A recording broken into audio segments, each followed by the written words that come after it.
시작하기 전에 구독과 좋아요 눌러주세요. 어디에서 보고 계신가요? 댓글 남기면 그곳으로 사랑의 하트를 보낼게요. 옛적에 어느 한양 대갓집에 밤늦도록 투전파의 소리가 멈추지 않았으니 이는 모든 이야기의 시작이 되리라. 젠장, 한 판만 더. 이번에는 꼭 만회할 것이다. 조선 말기 한양 이름 높은 이대감 댁에는 근심이 가득했다. 대감의 외아들 이현석은 학문의 뜻을 두지 않고 오직 투전에만 빠져 세월을 보냈다. 그의 명망은 나락으로 떨어졌고 집안 재산 또한 밑빠진 독에 물붓듯 줄어들었다. 그의 소장농 중 백춘호라는 자가 있었다. 춘호는 천성이 성실하고 부지런하여 누구보다 밭을 일구는 데 힘썼으나 해마다 이어진 모진 흉년 앞에서는 속수무책이었다. 두 화해가 넘도록 창고는 텅 빈 지 오래였고 식구들의 끼니를 잇는 것조차 어려워졌다. 평화롭던 그의 가난은 이제 파멸을 목전에 둔 위기로 변해 있었다. 어느 날 밤, 현석은 한양의 투전판에서 마지막 남은 재물마저 몽땅 잃고 큰 빚을 지게 되었다. 빚쟁이들에게 독촉을 받던 그는 잔뜩 찌푸린 얼굴로 생각에 잠겼다. 그래, 빚을 갚을 방도가 하나 있었지. 그의 눈길이 향한 곳은 바로 만만한 소장농 백춘호였다. 현석은 양반의 체면도 잊은 채 직접 춘호의 초가집까지 행차하였다. 굳게 닫힌 문을 발로 거칠게 차 열며 빚 독촉을 시작했다. 춘호는 마당에 무릎을 꿇고 엎드려 살려달라 애원했지만 현석은 싸늘하게 그를 내려다볼 뿐이었다. 내 이놈 춘호야. 당장 밀린 도지를 바치지 못할까. 나리, 소인에게는 한 톨의 쌀도 남지 않았사옵니다. 제발. 시끄럽다. 사흘 말미를 줄 것이니 그리 알고 준비해 두어라. 현석은 말없이 돌아섰고 춘호는 차가운 마루에 엎드린 채 망견자실했다. 마을 사람들은 현석의 무자비함에 혀를 찾고 춘호의 딱한 처지에 깊은 동정을 보냈다. 그러나 대갓집의 위세 앞에 그 누구도 감히 나서서 도울 엄두를 내지 못했다. 춘호의 집에는 내일 아침 죽 한 그릇 지을 한 줌의 쌀조차 남지 않은 절망적인 상황에 놓이게 되었다. 그는 이제 정말 길바닥에 앉을 위기에 처한 것이었다. 집으로 돌아온 백춘호는 싸늘한 아궁이 앞에 주저앉아 차마 딸 매화의 얼굴을 볼 용기조차 없어 고개를 숙였다. 닭똥 같은 눈물이 뚝뚝 떨어져 흙바닥을 적셨다. 그는 닷새 전 현석나리가 내린 엄포를 딸에게 털어놓으며 깊은 한숨을 토했다. 사흘 안에 밀린 도지를 내놓지 못하면 당장 이 집에서 쫓아내고 길바닥에 나앉게 하리라는 매정한 말에 매화의 눈가도 붉어졌다. 그들은 한 줌의 쌀조차 없는 빈 창고를 바라보며 이제 정말 마지막 희망마저 사라졌음을 깨달았다. 춘호는 차라리 죽는 것이 낫다고 중얼거렸다. 매화는 아버지가 어둠 속에서 절망하는 모습을 물끄러미 바라보았다. 이내 조용히 손을 들어 흘러내리는 눈물을 훔쳤다. 춘호는 문득 딸 매화를 바라보았다. 그를 배우지 못한 자신과 달리 매화는 어깨 너머로 글과샘을 익혀둔 터였다. 그때 조용히 눈물만 훔치던 매화가 무언가 결심한 듯 낡은 서랍을 뒤져 달아빠진 붓 한 자루와 오래된 장부 몇 권을 꺼냈다. 아버님, 이대로 죽을 수는 없습니다. 아버님은 글을 모르시나 저는 셈을 합니다. 우리만의 기호를 만드십시다. 제가 아버님께 기호를 알려드릴 터이니 아버님은 나리를 따라다니시며 모든 것을 기록하십시오. 춘호는 딸의 당돌하고 총명한 제안에 눈을 번쩍 떴다. 잃을 것 없는 부녀 훈우는 그날 밤 그들만의 묘안을 짜기 시작했다. 잃을 것 없는 분여 후뉴는 그날 밤 그들만의 묘안을 짜기 시작했다. 어차피 잃을 것도 없는 처지였다. 다음 날 아침 춘호는 다시 현석나리의 사랑채를 찾아갔다.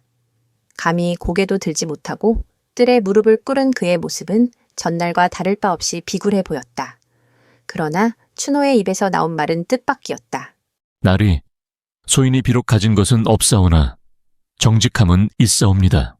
그래서 그 정직함으로 쌀이 나오더냐, 돈이 나오더냐. 당장 내 눈앞에 쌀 한 톨이라도 내놓으라 말이다. 나리, 부디 노여움을 거두어 주시옵소서. 소인 나리의 그림자처럼 따라다니며 나리의 모든 재산이 어찌 움직이는지 한치의 오차 없이 기록하여 올리겠나이다. 그리하여 빚을 갚을 기회를 주시옵소서. 현석은 춘호의 엉뚱하고 어리석은 제안에 그만할 말을 잃었다. 이 늙은 농부가 제정신인가 싶었다. 도대체 무슨 수로 남의 재산을 기록한단 말인가. 게다가 글도 모를 리가. 현석은 속으로 이 미친 영감이 대체 무슨 헛소리를 하는가 하며 기가 막혔다. 그러나 동시에 왠지 모를 재미가 느껴졌다. 이 어리석은 농부를 노름판에 데려가 사람들의 웃음거리로 삼는 것도 나쁘지 않겠다는 생각이 들었다. 그는 비웃음을 머금은 채 싸늘한 표정으로 답했다. 좋다. 어디 내 놈의 정직함이 얼마나 가는지 내 직접 보겠다.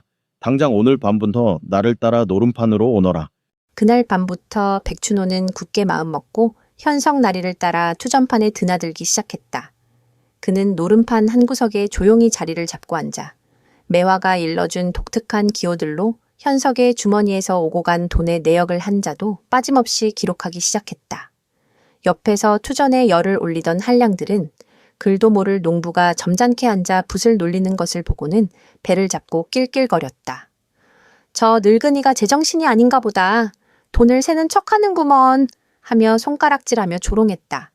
그러나 춘호는 아랑곳하지 않고 오직 매화의 말을 떠올리며 묵묵히 기록에 집중했다. 양민으로서 도박장에 드나든다는 평판이 깎일 것을 알면서도 춘호는 가족의 생계를 위해 기꺼이 그 치욕을 감수했다. 그의 손에 쥐어진 장부는 이제 그의 마지막 희망이자 알 수 없는 미래를 향한 위험한 도박이 되었다.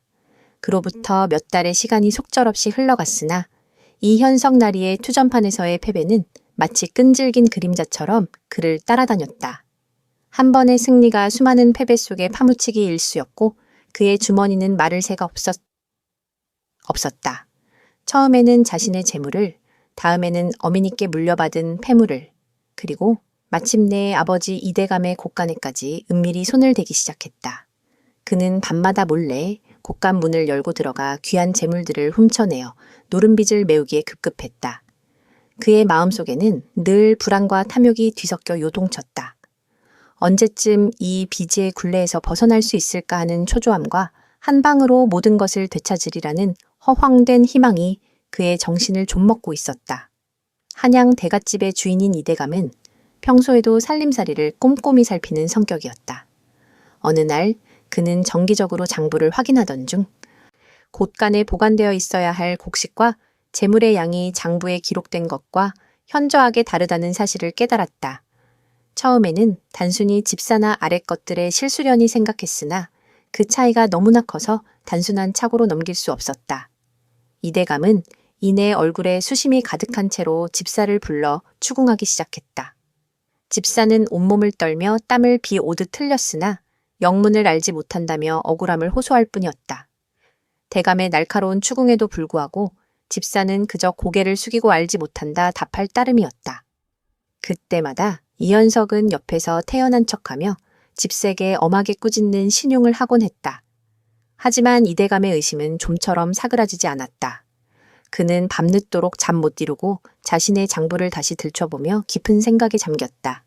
한편 자신의 범행이 발각될 위기에 처한 현석은 극심한 공포에 사로잡혔다.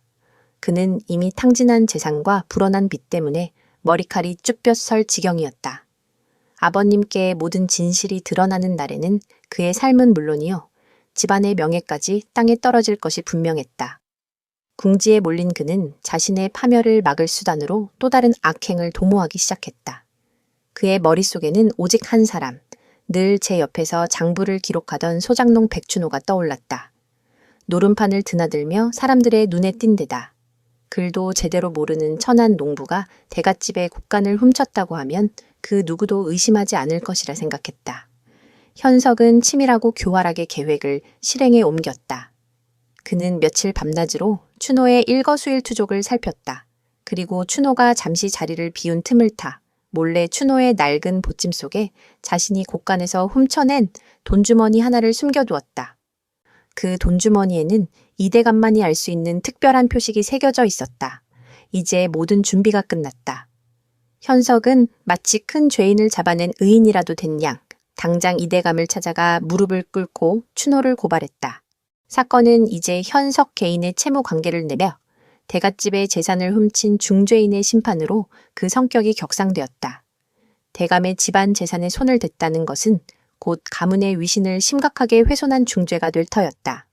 이 대감은 아들의 말에 놀라움을 금치 못하며 의심의 눈초리로 현석을 바라보았다. 그러나 현석은 마치 억울한 피해자라도 된 듯 침통한 표정으로 다시 한번 호소했다. 아베오님, 소인의 어리석음으로 저 농부를 투전판에 데리고 다녔더니 그만 저자가 제게 앙심을 품고 대갓집 곳간을 털었나이다. 내 말이 사실이냐? 저자의 소행이라는 증좌가 있느냐? 보시옵소서. 저자의 행색이 수상하여 짐을 뒤져보니 세상에 보란듯이 곳간에서 사라진 돈주머니가 나왔사옵니다. 저놈이 제게 앙심을 품고 이런 짓을 벌인 게 틀림없습니다. 현석은 준비해둔 돈주머니를 이대감 앞에 내보였다. 그 순간 옆에서 말없이 이 모든 상황을 지켜보던 백춘호가 조용히 무릎을 꿇었다. 그의 얼굴에는 어떤 당황함이나 공포도 읽을 수 없었다. 대감마님, 소인은 하늘을 우러러 한 점 부끄럼이 없사옵니다. 결단코 소인의 짓이 아니옵니다. 닥치거라. 죄를 짓고도 어찌 이리 뻔뻔한 게냐. 내 눈으로 똑똑히 보았거늘. 현석은 춘호의 말을 거칠게 끊으며 더욱 목소리를 높였다. 춘호는 더 이상 변변한 말 한마디 하지 못하고 그저 고개를 숙일 뿐이었다. 이대감은 아들의 말을 믿을 수밖에 없었다. 돈주머니에 새겨진 표식은 분명 자신의 것이었고 백춘호는 달리 해명할 기회조차 얻지 못했다. 아들의 거짓말과 춘호의 묵묵함 앞에서 이대감의 얼굴은 분노로 시뻘개졌다. 아들의 행동이야 어찌 되었든 대갓집의 곳간을 털었다는 사실은 결코 용납될 수 없는 중죄였다. 저 차를 당장 가두어라. 내일 아침 내가 직접 국문하겠다. 이대감의 호통에 아랫것들이 달려들어 춘호의 팔을 잡고 끌고 갔다.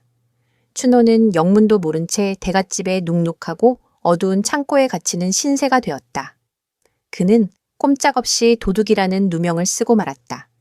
그러나 이상하리만치 그의 얼굴에는 절망이나 억울함보다는 오히려 깊은 사색에 잠긴 듯 차분한 표정만이 감돌았다. 그는 조용히 허공을 응시하며 알 수 없는 운명을 묵묵히 받아들이고 있었다. 어둠 속에서 그의 눈빛은 고요하게 빛나고 있었다. 다음 날 아침 동이 트자마자 대갓집 대청마루에는 차가운 긴장감이 감돌았다. 한데에 모여든 하인들과 마을 사람들은 쑥덕거리는 소리조차 내지 못하고 숨죽인 채 이대감의 국문을 기다렸다. 백춘호는 아랫것들의 손에 이끌려 마루 한가운데로 끌려 나왔다.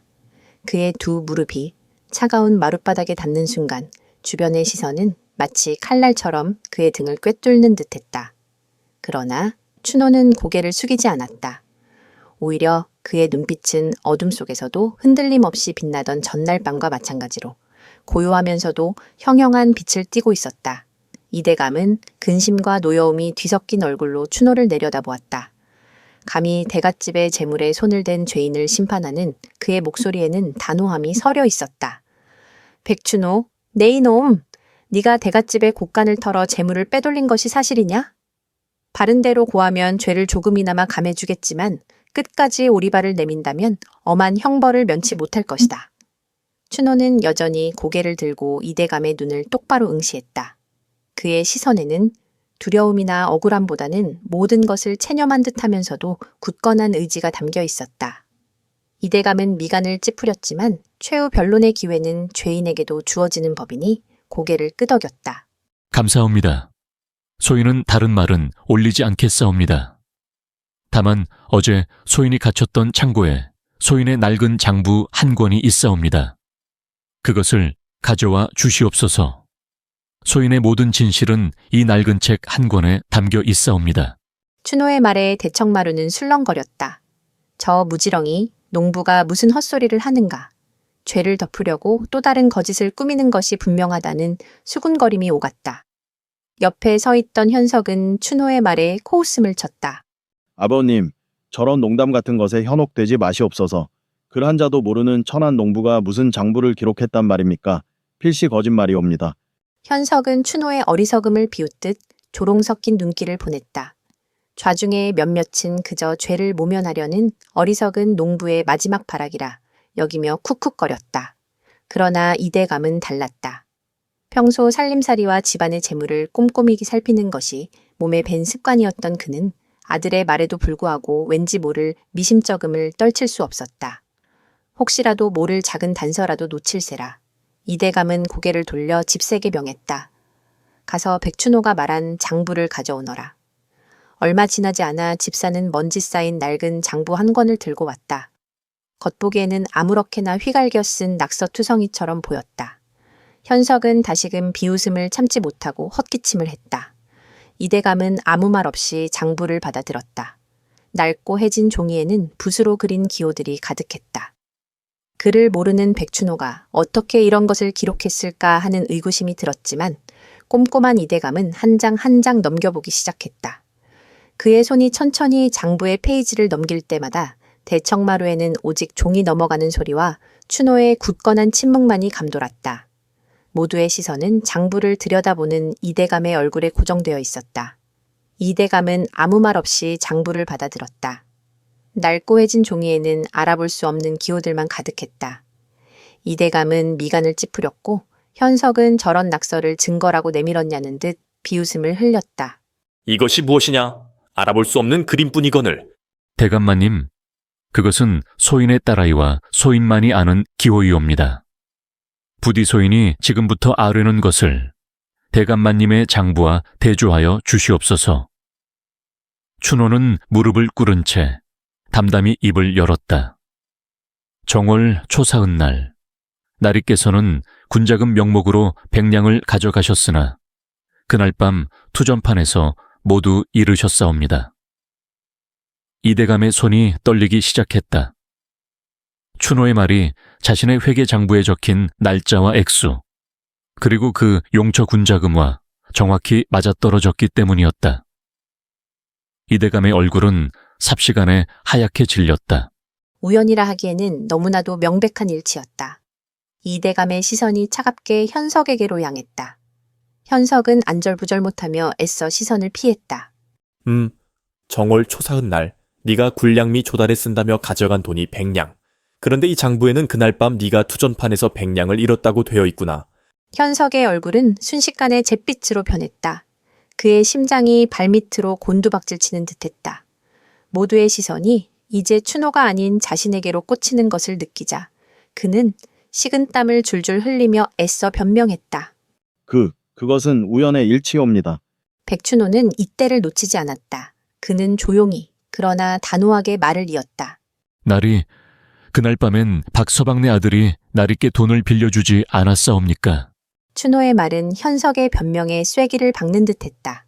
그날 밤 투전판에서 현석이 빚을 지고 박서방네 아들에게 돈을 빌리는 것을 춘호가 똑똑히 보았음을 암시하는 말이었다. 이대감의 눈빛은 이제 분노로 이글거렸다. 그는 장부를 들고 손을 부들부들 떨었다. 장부의 기록이 단순한 우연의 일치가 아니라 아들의 모든 비행을 낱낱이 파헤치는 증거임을 깨달은 것이다. 현석아, 이 장부가 모두 사실이냐? 바른대로 고하지 못할까? 이대감의 호통에 현석은 온몸이 얼어붙는 듯했다. 온 대청마루에 모인 이들의 시선이 모두 자신을 노려보고 있었다. 그의 아버지, 이대감의 눈에는 실망과 분노가 가득했다. 이 어리석은 늙은이가 내 발목을 잡는구나. 모든 것이 끝이다. 현석의 머릿속에는 오직 파멸만이 선명하게 떠올랐다. 그의 거짓말은 백일에 드러났고 더 이상 변명할 여지도 없었다. 모든 것이 끝이었다. 그는 더 이상 버틸 힘조차 없었다. 현석은 고개를 숙였다. 아베오님, 소자가 죽을 죄를 지었나이다. 현석의 입에서 터져나온 자백은 대청마루를 무거운 침묵으로 가득 채웠다. 모두의 눈은 경악과 놀라움으로 가득했다. 이대감은 멍하니 장부를 쥔 손을 내려다볼 뿐이었다. 춘호의 장부 속에는 현석이 투전판에서 돈을 잃은 내역뿐 아니라 집안 곳간에서 빼돌린 재물들의 날짜와 액수가 이대감의 장부와 놀랍도록 정확하게 일치하는 기록들이 가득했다. 어리석어 보였던 농부의 낡은 장부 한 권이 이대감 집안의 비밀을 모두 폭로하고 판세를 완전히 뒤집은 순간이었다. 현석의 자백이 터져나온 순간 대청마루에는 차가운 침묵과 함께 무거운 정적이 흘렀다. 이대감은 마치 거대한 망치로 뒤통수를 얻어맞은 듯 멍하니 장부를 쥔 손만 내려다보고 있었다. 그의 눈에는 아들에 대한 깊은 실망과 분노, 그리고 가슴을 찢는 듯한 배신감이 교차했다. 평생을 덕망과 청렴함으로 살아온 자신이 자식 하나 제대로 가르치지 못하여 가문의 명예를 이리 더럽혔다는 사실에 치솟는 울분을 금할 길이 없었다. 이대감은 자신의 아들이 투전판을 전전하며 가산을 탕진하고 급기야는 집안 곳간에까지 손을 대어 불효막심한 죄를 저질렀다는 사실에 얼굴이 파리해졌다. 한참을 아무 말 없이 서 있던 이대감은 이내 천천히 고개를 들어 백춘호를 바라보았다. 그의 얼굴에는 더 이상 분노가 아닌 깊은 회한과 죄책감이 역력했다. 그는 모든 사람 앞에서 허리를 굽혔다. 대갓집의 최고 어른이 천한 소장농에게 고개를 숙이는 전대미문의 광경에 모든 이들이 숨을 죽였다. 이 늙은이가 자식을 잘못 가르친 죄여. 부디 나의 사죄를 받아주시오. 춘호는 겸손하게 몸을 낮추며 대답했다. 그의 얼굴에는 일말의 승리감도 없이 오직 온화함만이 감돌았다. 아니옵니다, 대감마님. 소인은 그저 소인의 할 일을 했을 뿐이옵니다. 이대감은 잠시 말을 잇지 못하다가 다시금 춘호의 손을 잡으며 말했다. 이대감은 춘호의 모든 빚을 탕감해 주었다. 지난 수년간 그를 짓눌렀던 도지 채무는 물론이요. 이현석이 꾸며낸 모든 누명까지도 한순간에 사라졌다. 또한 춘호가 경작하던 땅은 대대로 아무런 대가 없이 붙일 수 있는 권리를 보장받았다. 그의 가족은 이제 굶주릴 걱정 없이 넉넉하게 살아갈 수 있게 되었으며 그 땅은 춘호의 정직함에 대한 영원한 증표가 될 것이었다. 이뿐만 아니었다. 이대감은 춘호의 정직함과 지혜를 높이사 그에게 넉넉한 하사품과 함께 대갓집의 살림을 살피는 중요한 직책을 제안했다. 춘호는 고개를 숙여 진심으로 감사의 마음을 전했다. 마을 사람들은 춘호의 정직함과 용기에 뜨거운 찬사를 보냈고 그의 이름은 이제 비루한 소장농이 아닌 불의에 맞서 정의를 실현한 의인으로 길이 불리게 되었다. 그리고 이대감은 냉정하리만치 차가운 시선으로 아들 현석을 바라보았다. 현석은 고개를 들지 못하고 바닥만 응시하고 있었다. 그의 얼굴에는 더 이상 오만함은 찾아볼 수 없었고 오직 절망과 깊은 후회가 역력하게 스쳐 지나갔다. 이대감은 가문의 어른으로서 단호한 목소리로 현석에 대한 처벌을 선고했다. 첫째, 모든 유흥을 엄금하고 한양 저작거리에 발을 들이지 못하게 할 것이며 둘째, 그간 맡았던 가산을 관리하던 모든 권한을 박탈하여 다시는 집안 재물에 손을 댈 수 없게 할 것이었다. 그리고 셋째, 가장 엄하고도 기이한 벌로 백춘호를 스승으로 모시고 밭에 나가 농사일을 배우며 자신의 과오를 뼈저리게 반성하라 명했다. 한때 귀한 몸이었던 대갓집 아들이 천한 농부에게서 농사를 배워야 하는 지경에 이른 것이다.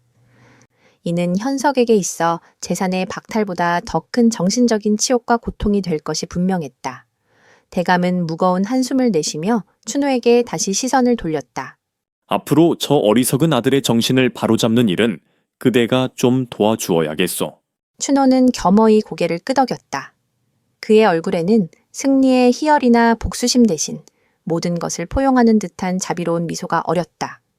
대갓집 도련님이 일개 농부에게서 땀의 소중함과 땅의 가치를 배워야 하는 기묘한 상황에 모두가 경탄을 금치 못했다. 현석은 아버지의 명이 마치 천길 낭떠러지 아래로 떨어지는 듯한 충격으로 다가왔다. 이 모든 진실이 밝혀지고 대갓집에서 내려진 판결은 삽시간에 한양 저작거리에 파다하게 퍼져나갔다. 귀한 집 도련님이 소장농에게서 농사를 배우게 되었다는 이야기는 사람들의 입에서 입으로 전해지며 큰 웃음과 함께 교훈을 주었다. 어리석어 보였던 농부 백춘호가 오히려 지혜로운 행동으로 대갓집의 풍파를 잠재우고 정직함으로 가문을 지켜낸 의인으로 칭송받게 되었다. 반면 교활하고 탐욕스러웠던 현석 도련님은 자신의 어리석음과 악행으로 인해 모든 것을 잃고 천한 농부의 밑에서 노동을 배우게 되는 신세로 전락했다. 이 이야기는 신분의 높고 낮음을 떠나 진실과 정직함이 결국 모든 불의를 이기고 승리한다는 깊은 울림을 전하는 이야기가 되었다. 사람들은 백춘호의 지혜로운 승리를 칭송하며 이대감의 공명정대함에 고개를 끄덕였다. 한양은 이 이야기로 한동안 시끄러웠고 백춘호의 이야기는 오래도록 회자되는 야담이 되었다. 세월이 흘러 이 이야기는 교활한 장구에는 한순간을 모면할지언정 우직한 정직함이야말로 마침내 모든 것을 이긴다는 큰 교훈으로 남았으니라. 사람들은 가장 큰 노름판에서 진정으로 이긴 것은 돈과 재물을 줬던 현석 도령이 아니라 스스로의 마음과 정직함을 굳건히 지켜낸 농부 백춘호였다고 이야기하곤 하였다. 그 후 이현석은 춘호의 밑에서 땀 흘려 농사짓는 고된 삶을 경험하며 땅의 가치와 노동의 소중함을 비로소 깨달아 점차 개과천선하였다고 전해진다. 백춘호는 평생을 덕망 높고 존경받는 농부로 살았으며 가족과 함께 오래도록 행복한 여생을 누렸다. 결국 인생이라는 가장 큰 판에서 이긴 자는 백춘호, 그 늙은이였구나. 한낱 어리석어 보였던 농부의 정직함이 교활한 양반을 이긴 이야기는 오늘날까지도 흥미로운 야담이 되어 면면이 전해져 내려오며 이 일을 두고 사람들은 입을 모아 말하길 장고에는 화를 부르고 정직은 복을 부른다고 하였나니